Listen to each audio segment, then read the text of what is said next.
Good afternoon. This is Deana Henry. I'm Deana Henry. This is Heather Byrne. We're coming to you live from the Centera Cancer Network Resource Center this afternoon during the holiday season here. And we're going to be talking today about approaching the holidays during challenging times. As you know, or may not know, Heather and I are cancer navigators here at Centera, but this talk really is geared toward anybody going through challenging times. This With regard to our center, the Centera Cancer Network Resource Center is located on the Centera Northern Virginia Center campus in the Century Medical Building. We're in Suite 225.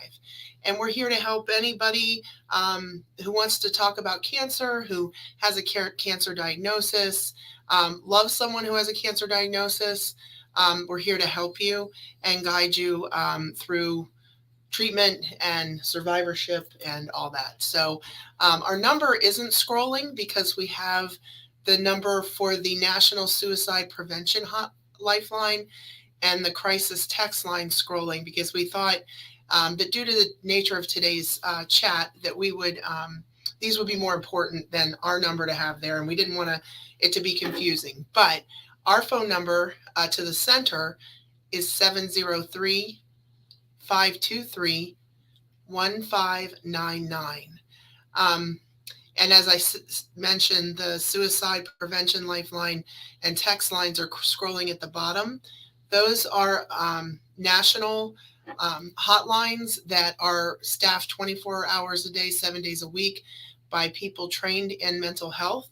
And anyone, anywhere can reach out anytime by calling 988 on your phone or texting 741-741, which is the crisis text line, because we know that especially younger people are sometimes more comfortable communicating over text than over the phone. So, would you like to say anything, Heather? Hopefully, the information about the National Suicide Prevention is just a precaution, but that many more people will want a little bit of discussion about feeling blue, because it's not all that uncommon. Our society and this holiday time has an expectation that's up here. And lots of people don't ever get up there, but especially when you're dealing with some kind of a loss, whether it's a family member or a loved one or your health or whatever is going on in your life. When the expectation's here and you're down here, what do? So you got a magic wand for us, Deana? I do not have a magic wand, but I do have some, hopefully some thoughtful ideas. And just to first talk a little bit about I think the inherent stress for all of us in our society right now surrounding the triple-demic. Certainly we've, I think, got a better handle on COVID in terms of what we should do, what we shouldn't do, and how to move forward if you are diagnosed with COVID. But certainly the flu and RSV illnesses are way on the rise. And of course, that's affecting our children greatly. So that's all still a consideration. I know in my own family, there are extended family, there are people who still, wear masks, even around an indoor gathering for family members, and probably feel a little uncomfortable for those of us who aren't masked. So that's something you have to sort out in your individual situations, how you're going to deal with that. Is everybody going to test before they come to the event? Certainly doing an event outside, it looks like it's actually going to be pretty cold around the Christmas time. So I don't know that doing something outside in this area is going to be particularly helpful, but just sort of figuring out how you're going to negotiate all that now is a consideration that in Christmas of 2019 wasn't something we thought about nearly as much. So this is year 3 for us, having the holidays in a time where we need to really pay attention to respiratory illness. So there's that. And then also the financial stress that still exists, I think, as a result of COVID. People who are, unemployed or differently employed than they were before, people who lost businesses, and certainly the cost of everything being so much higher, of everyday things, not to mention gifts and that kind of thing. So lots to consider there. You know, the more things change, the more they stay the same, right? Um, so Heather touched on what is a challenging time. What is, and that could be anything for anybody, but certainly chronic mental or terminal illness is a consideration at a time like this. Loss of loved ones, which includes pets, people who were gathered around the table last year or under the table if it was a pet, who won't be this year, are things that we think about a lot when we experience the holiday season for the first time without those. Other losses could be relationships, people who are going through divorce or going through other stresses and strains in their family relationships. And when you talked about COVID and the pandemic, part of how that factors in is the isolation, which is a part of all of these other challenges. And finding a way to not feel alone, even though you are staying isolated for medical reasons or physical reasons, whatever it is, that isolation does not have to equal loneliness and alone. Very good point. Because any of these things could put you in a situation to be alone, or at least in a very different situation than you have been in the past at the holidays.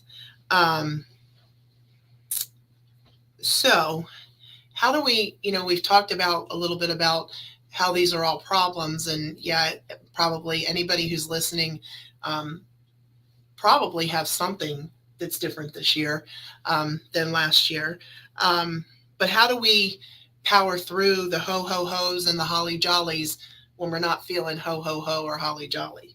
And I think above all, and I think we've kind of touched on this a little bit, but to be safe with your health, especially if you're a person whose health is not ideal, if you're in any way immunosuppressed or in a situation that puts you at more risk to get very sick from common illnesses, you need to first be safe.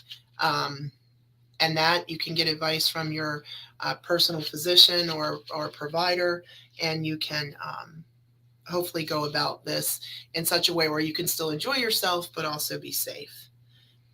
Another thing is, and this is always hard, I don't think this is any different this year than any other year in mankind's history, but trying to do all the things we should do to remain at the top of our game routinely, right? So getting enough rest. I think people are often depleted on rest around the holidays, but just remembering that especially if your health is in any kind of weakened state, that getting this rest is more important than I think than we realize, especially as we grow older. I remember when I was younger, about growing older, I could just power through and think I could catch up later. Not so much as I grow older. It wears on you for sure. So even when your brain is not feeling any older, your body is getting older, and you have to give it that opportunity to recover. Right. Which, if you're going to do this, this might mean having to say no sometimes. What? Yeah. And we're not very, well, I know I'm not very good at that. Heather's trying to teach me how to be better at that. But, this might mean, you know what? I can't bake 12 dozen cookies for the cookie exchange this year. I can't do it. Or compromise. Instead of pulling out the flour and all the other stuff, get the little tube at the store and make the cookies that way. I know that may not go over well for some people, but really sit back and think about what can I realistically do during this time to still keep traditions, to still keep things enjoyable, but to preserve my health at the same time. Good luck with that. I'm working on that too. Nutrition. this is really tricky during the holidays, right? Because all the good stuff is out, all the good slash bad stuff is out there. It's part of traditions, it's part of celebrations. So we find ourselves eating things, drinking things that maybe we wouldn't normally do, pushing our bottle of water aside for a cup of eggnog. Um, okay to do here and there, but if you spend the whole holiday season doing things differently, you're probably not going to feel very good.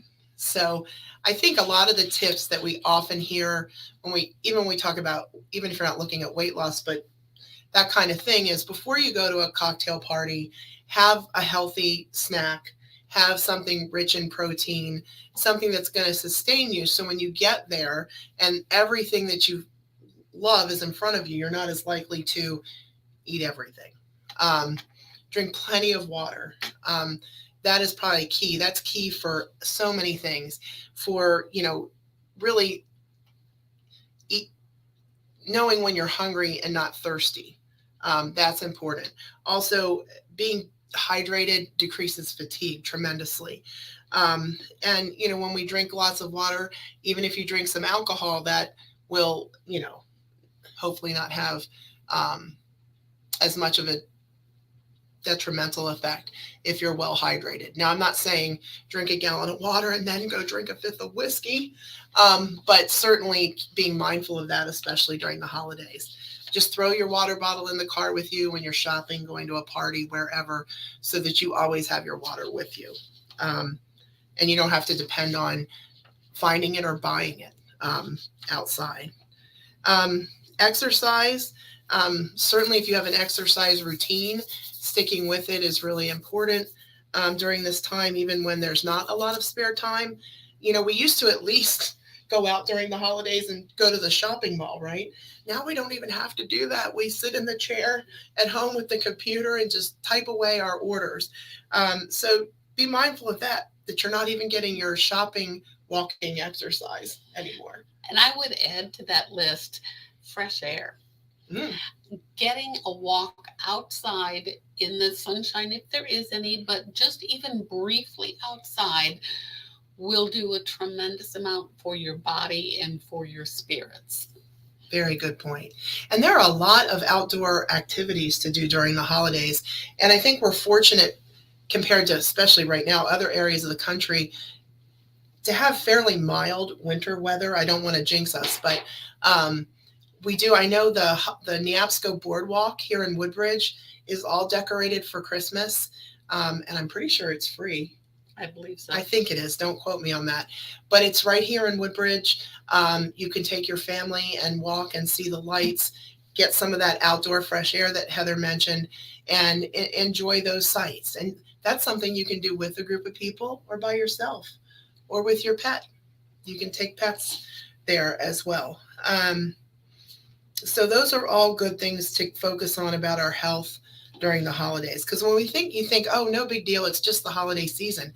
Well, really, if you start with Halloween candy to New Year's, it's 2 months out of the year. It's a lot. Now, if you only start at Thanksgiving, then you're down to about 5 weeks. But still, I think it's important to remember that this isn't just a one-day thing. This is a lot of parties and celebrations and people bringing food to your office and that kind of stuff. Another thing that I think might help is to be, if things are different in your family or living situation this year, instead of saying, oh, I can't do that anymore, oh, that's not going to happen, this isn't going to happen, so on, find something new to do and be intentional about it. Say, you know what, this is how we used to do the holidays, but now we're going to try to start a new tradition in our family, or even just with myself. I used to prepare this whole big dinner. Now people have moved away.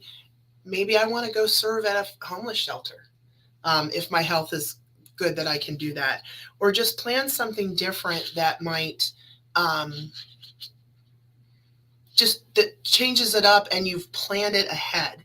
And you're not just sitting there on Christmas Eve or New Year's Eve thinking about everything that is different and everything that isn't anymore. And I hear people doing this as I talk to them, friends who are going through changes in their relationships. I know in our family, Christmas is going to look different this year. And my friend Heather is a master gingerbread house builder. So she has given me some tips on that. And on Christmas Day in the afternoon, we're going to sit around and each decorate our own gingerbread houses. Even the grown up men are committed to doing it. And I think it'll be fun and it'll be something new. And do some of my family members think it's a little corny? Sure. But you know what? We're going to try it. And maybe it'll become a tradition. Thank you, Heather. My pleasure. And can I just say that even when you're not experiencing a loss or a challenge, the traditions of the past can become more of a burden than a joy. Mm. And so use this challenging time for yourself to determine which of those traditions you want to continue with, albeit in a new way, and which ones is it time to let go of. Use this time to say, what do I want to do? What do I want our Christmases to look like now that, and then fill in the blank with whatever is new for you this year. How do you want things to be different now that you've got this opportunity to rethink it? Just saying. Yeah, and that's good. And that frames it in a bit more of a positive way than in, oh my goodness, it's not this, it's this. And let's face it, some of those traditions, when somebody stops me to think about it, I'm like, why am I doing this? Why have I been doing this? I make this stupid, I don't know, fruitcake every year, and I throw it in the trash after the first of the year. Maybe nobody likes that anymore. Not that simple, but certainly things that if we stop for a minute and take time to think, maybe there's something we could do that's different but more meaningful and more satisfying. There are, and again, Heather, maybe I'll have Heather talk about this, talked about these Blue Christmas services that are often held by churches and things, often held on the 21st of December, which is the winter solstice, the longest night, but maybe not right on that day. What are those about, Heather? So our church has done a Blue Christmas for a number of years, recognizing that there are lots of people for whom the Christmas holiday in particular is not as happy one as it is for many others. And so this Blue Christmas service is an evening service, very quiet. Participation is absolutely at whatever level you want. It can be a few songs with the church. The people at our church can come up and have a prayer with one-on-one with the deacon. They can drop a note in a basket for prayers throughout the week. They can receive communion if they wish, or an anointing, or just come to the service, do their quiet thing, and then leave behind. There's no obligation, there's no expectation, but it is a time just to come together and say, I'm not alone. I'm not the only one who's struggling at this time of year. And all are welcome to come to our church in Manassas if you would like, but I'm quite sure we're not the only ones that are doing it. It's just something to be aware of that might be out there. Mm-hmm.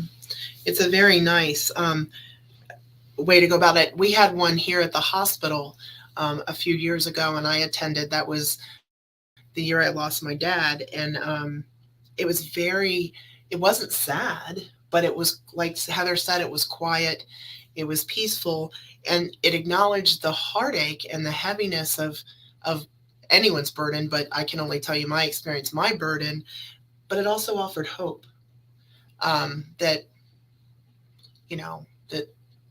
I think we also find hope, like you say, when you go around people who are experiencing something or a similar feeling. So, I know we started off by saying, that we have the suicide prevention hotline here and the crisis text hotline.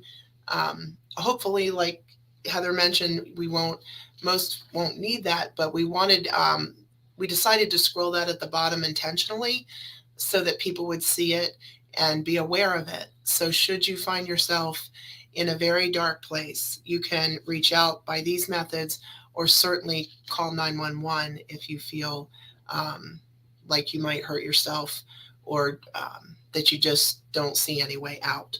But we hope that this has been at least maybe something you can take away from this that makes you feel not alone and maybe a little bit more hopeful about the holidays. Again, we're here at the Cancer Resource Center, and our phone number is 703-523-1603.